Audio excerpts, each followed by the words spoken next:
Agnès Trudel, bienvenue à Tout le monde en parle.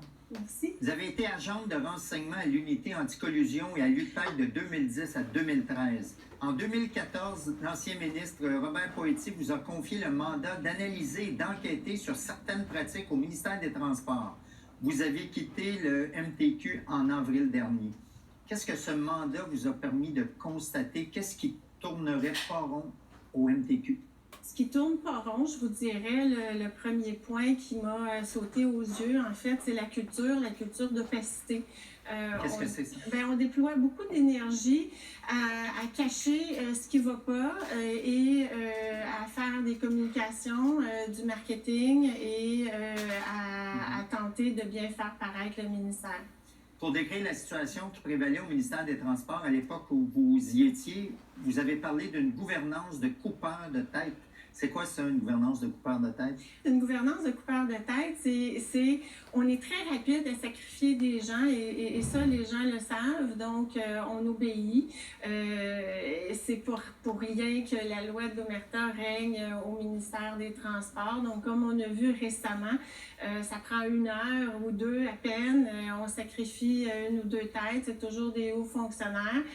Quand il vient le temps de toucher des gens au-dessus des hauts fonctionnaires, là, ça prend des enquêtes indépendantes, peut-être pas tant indépendantes, mais bref. Donc, c'est ce que j'appelle une gouvernance de coupeur de tête. Dans son rapport déposé mercredi dernier, la vérificatrice générale Guylaine Leclerc a décelé de nombreuses lacunes dans la gouvernance du ministère des Transports. Lourdeur administrative, structure de fonctionnement complexe, insuffisance de l'efficacité des processus de contrôle, climat organisationnel difficile. Est-ce que vous êtes satisfaite, vous, du rapport de la vérificatrice générale? Dans un premier temps, je crois qu'elle vient de justifier la nécessité du ministre de l'époque de faire appel à une ressource externe. Maintenant, on n'a vu qu'une partie de son rapport. Il y a une deuxième partie qui va arriver dans 2 mois. Ce que j'ai permis de constater, c'est qu'elle se penche strictement sur la gestion contractuelle. Donc, je réalise qu'il y a une zone grise entre l'UPAC et la vérificatrice générale. Il y a des points qui ne semblent pas attirer l'attention de personne. Par exemple, justement, l'opacité, les documents, l'information qui est transmise aux citoyens, qui n'est pas nécessairement juste, les documents qui ont été transmis aux élus à l'Assemblée nationale, qui ont été modifiés. Donc, tout ça, pour l'instant, je ne sais toujours pas c'est qui va se pencher là-dessus puis qui va analyser ces irrégularités-là, à mon avis. Il y a un manque de transparence envers le public, mais aussi envers les élus, dites-vous. Donc, le ministre des Transports est lui aussi tenu loin de la réalité? Je le crois, cependant, si je prends par exemple les documents qui ont été soumis au premier ministre et qu'il a déposés à l'Assemblée nationale, ces documents-là se sont avérés avoir été des documents qui ont été modifiés. Bon, moi, j'ai beau être outrée, mais si le premier ministre il trouve ça correct et il le justifie, il y a des limites à dénoncer le manque d'intégrité des documents. Donc, voilà ce que j'en pense. J'ai l'impression que, oui, les ministres ne sont pas au courant de tout, mais encore, un ministre ne peut pas ne pas savoir. C'est sa responsabilité d'aller chercher toutes les informations auxquelles il a besoin. Maintenant, si ça l'arrange de ne pas tout savoir, Mais le DPCP a dit que les documents n'avaient pas été modifiés, qu'il s'agissait simplement d'erreurs. Oui. En effet, il y a souvent beaucoup de ce genre d'erreurs-là au ministère des Transports. En mai dernier, le gouvernement avait mandaté la vérificatrice générale pour enquêter sur des allégations d'irrégularité au ministère des Transports. Il était question, entre autres, de non-conformité dans l'octroi des contrats, de cas d'intimidation des vérificateurs et de systèmes de comptabilité opaques. Selon vous, est-ce que la vérificatrice générale est parvenue à faire la lumière sur toutes ces allégations-là? Pas dans la première partie que nous avons vue, parce que la première partie de son rapport concerne uniquement la gouvernance de la gestion contractuelle. La deuxième partie promise concernera les processus de la gestion contractuelle. Okay. Mais vous savez, il y a d'autres choses aussi qui doivent être vérifiées de façon approfondie. Par exemple, les estimations. Par exemple, les avenants qu'on appelle communément des extras. Je suis encore abasourdie de lire comme explication d'un extra dans un contrat en particulier, par exemple, que c'est dû au fait que les travaux ont été faits à l'hiver. On a un par année au Québec, donc je pense que ça peut se planifier de façon un peu plus intelligente. Donc ça, c'est d'autres points qui devraient être vus dans la prochaine partie. Oui, parce que l'hiver n'est pas un extra au Québec. Non. Oui, il est variable. Le MTQ a octroyé pour plus de 1,6 milliard de dollars de contrats en 2015-2016. 1,6 milliard. En commission parlementaire, vous avez dit qu'il y avait beaucoup de fractionnement de contrats au MTQ. Ces pratiques permettent de contourner la loi sur les appels d'offres. Un deuxième rapport de la vérificatrice générale portant spécifiquement sur cette vérification-là des contrats sera déposé au mois de juin. Quelles sont vos attentes? C'est qu'il y a beaucoup de choses qui sont faites de façon indirecte. Ce qui ne peut pas être fait direct, on le fait de façon indirecte. Donc, le fractionnement, c'est un exemple, mais des contrats de gré à gré, des fausses situations d'urgence, des contrats faits à des ex-fonctionnaires retraités, par exemple, ou des contrats qui, pour être cachés, surtout des médias, pour ne pas devoir les publier sur SEAO, on les considère comme des contrats protégés de nature confidentielle. Donc, personne ne peut les voir, personne ne peut les juger. Donc, il y a plusieurs stratagèmes pour, en fait, faire indirectement ce qu'on ne peut pas faire directement. Donc, je m'attends à ce qu'on se penche sur tous ces stratagèmes-là.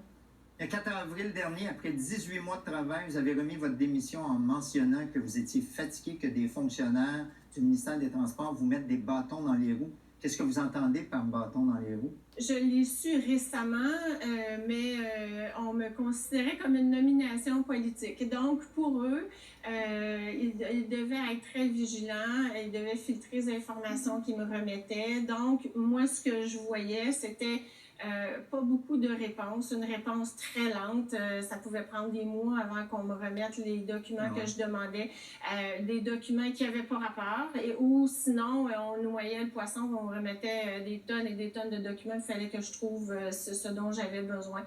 Donc, c'était toutes sortes de façons de ralentir mon travail et de s'assurer que j'arrive pas avec des recommandations rapidement. Est-ce que vos patrons vont être contents de vous voir ici ce soir?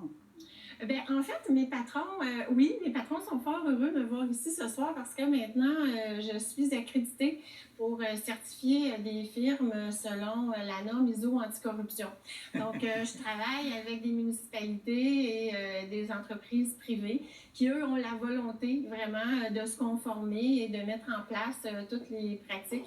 Donc, oui, eux sont très heureux. Ah, mes ex-patrons. Oui. Ah, bien, alors...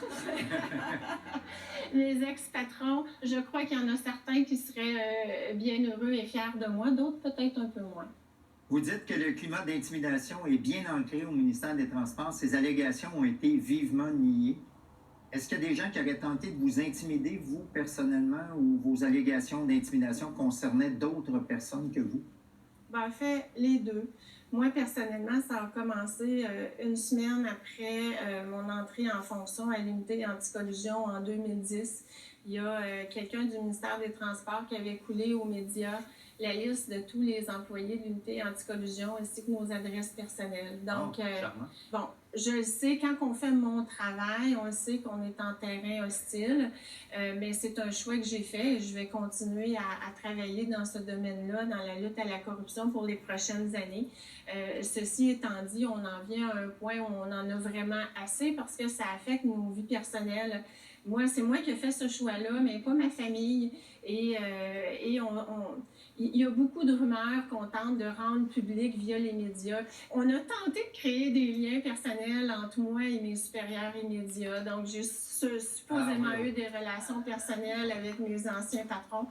Puis quand ça fonctionnait pas, ben là, ils ont dit que c'était de la famille, finalement. Et puis, on m'a même inventé une mère adoptive. Donc c'est beaucoup... Mais à un moment donné, ça irrite, ça dérange. C'est une distraction qui est inutile et puis bref. Donc, je réponds à votre question. Oui, moi, j'ai beaucoup été intimidée. Je continue à l'être. Aller jusqu'à hier, j'ai eu beaucoup de messages concernant ma présence ici ce soir. Donc, ah oui? On m'a mis en garde de faire très attention à ce que j'étais pour dire. Oui, mais Éric aussi a reçu ça. Oui.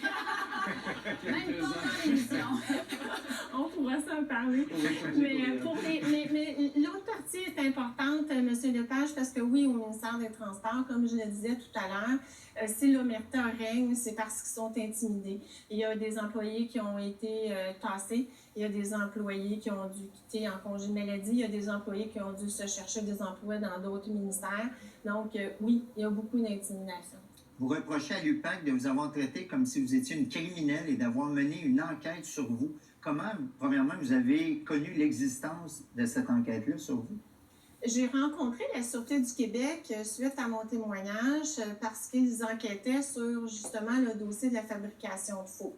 Et les locaux de la Sûreté du Québec sont dans les mêmes locaux de l'UPAC. Donc, je passe une journée complète avec la Sûreté du Québec, 7-8 heures, et à la fin de la journée, les enquêteurs me disent: en passant, ton ancien patron de l'UPAC voudrait juste te voir 5 minutes. Donc, parce qu'il faut qu'on se rappelle que je travaillais à l'UPAC avant. Donc, mon ancien patron arrive avec un formulaire qui était pré-rempli et on me demandait de donner mon consentement pour aller chercher mes courriels. Moi, il n'y a aucun problème, je collabore, mais en lisant le formulaire, c'était pas juste mes courriels du ministère, mais c'était mes courriels personnels, c'était mes textos personnels, puis c'était mes numéros de téléphone personnels. Est-ce que vous avez signé? J'ai pas signé. Ah ouais. Et c'est à ce moment-là qu'on m'a dit, ben, de toute façon, Annie, les courriels du ministère, on les a déjà toutes. Puis les autres, si tu veux pas nous les donner, on va aller les chercher. Avec ou sans ton approbation, on va aller chercher un mandat. Mais qu'est-ce que l'UPAC cherchait à savoir? Alors moi, je suis d'avis, c'est pour ça que j'ai pas donné mon autorisation. Moi, je suis d'avis que ce qu'ils cherchaient à savoir, c'était d'identifier mes sources. Parce que l'important, c'est toujours d'identifier les sources, c'est pas de régler le problème, c'est de savoir d'où ça vient, qui parle, qui ose se plaindre. Isabelle sourit, elle a l'air d'accord. Isabelle sourit toujours. Oui, mais je suis certaine qu'Isabelle sait un peu de quoi je parle, mais bref, c'était ça. L'idée, c'était d'identifier les gens qui me parlaient.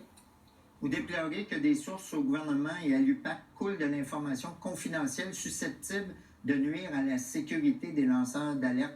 Est-ce que c'est une supposition? Vous avez des preuves précises vous impliquant ou impliquant d'autres lanceurs d'alerte? Les deux. En ce qui me concerne, il y a des documents, on se rappelle la fameuse clé USB. Quand j'ai quitté, moi, j'étais tenue par mon contrat de remettre tous les documents, tout ce que j'avais utilisé, tout le travail à mon employeur, ce que j'ai fait. Sans garder de copie? Sans garder de copie, je ne pouvais pas garder de copie. Mais là, il y a plusieurs de ces documents-là, quand ça arrangeait les gens qui ont été rendus publics, donc à un moment donné, le ministre a rendu public un tableau d'Annie Trudel, puis à un moment donné, le ministère a rendu public des échanges courriels d'Annie Trudel. Donc ça, c'est en partant, c'est douteux, mais allez, à la semaine dernière, l'UPAC est sorti, ça s'est jamais vu. Il faut se rappeler que dans la loi de l'UPAC, dans un premier temps, ils sont tenus d'enquêter tous les dossiers de représailles, tous les lanceurs d'alerte qui subissent des représailles sont obligés de les enquêter. Mais de plus, les lanceurs d'alerte sont obligés de les protéger, puis sont obligés de protéger leur anonymat. La semaine dernière, l'UPAC est sorti publiquement pour identifier quelqu'un et nommer combien de fois cette personne-là a été rencontrée. Ah oui, c'est inimaginable. Et puis ça donne le goût de lancer des alertes. Je pense que ça a passé un message à tous les autres qui auraient l'idée de génie de dénoncer des choses, de ne pas le faire. Pourquoi votre indignation est telle que vous êtes ici ce soir? Oh mon Dieu, je ne sais pas si on a assez de temps. Je vous dirais, je pense que ce qui m'irrite le plus, c'est vraiment les jeux de coulisses, à savoir qui sera le plus puissant, qui a des meilleures connexions pour faire sortir des articles qui vont discréditer Bon, alors je pense que c'est ça que je trouve le plus exaspérant. On n'a pas une loi qui nous protège comme lanceur d'alerte au Québec et si on ne peut pas parler, si on ne peut pas dénoncer, ben alors le gouvernement en place garde tout le pouvoir et tout le contrôle sur l'information.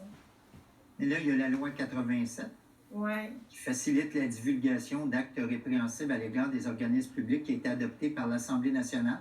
Elle sera en vigueur le 1er mai. C'est une recommandation de la commission Charbonneau. Est-ce que cette loi va venir combler cette lacune-là? Non, puis je vous explique pourquoi rapidement. C'est que cette loi-là prévoit qu'il va y avoir des répondants dans chacun des ministères. Donc, en partant, il n'y a pas d'indépendance. Les gens dans les ministères qui vont vouloir dénoncer vont devoir s'adresser à un collègue ou à quelqu'un qui est à même le ministère. Dans un deuxième temps, le protecteur du citoyen, qui est l'entité qui va recevoir les signalements, n'a pas de pouvoir. Donc, le protecteur du citoyen va recevoir les signalements et s'il se rend compte qu'il y a un signalement qui est d'ordre criminel, il va leur transférer à l'UPAC. Donc, finalement, c'est du pareil au même. Je vous trouve très courageuse d'être venue ce soir.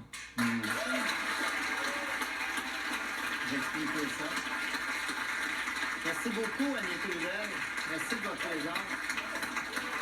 Pour le pôle, Marc Beaupré.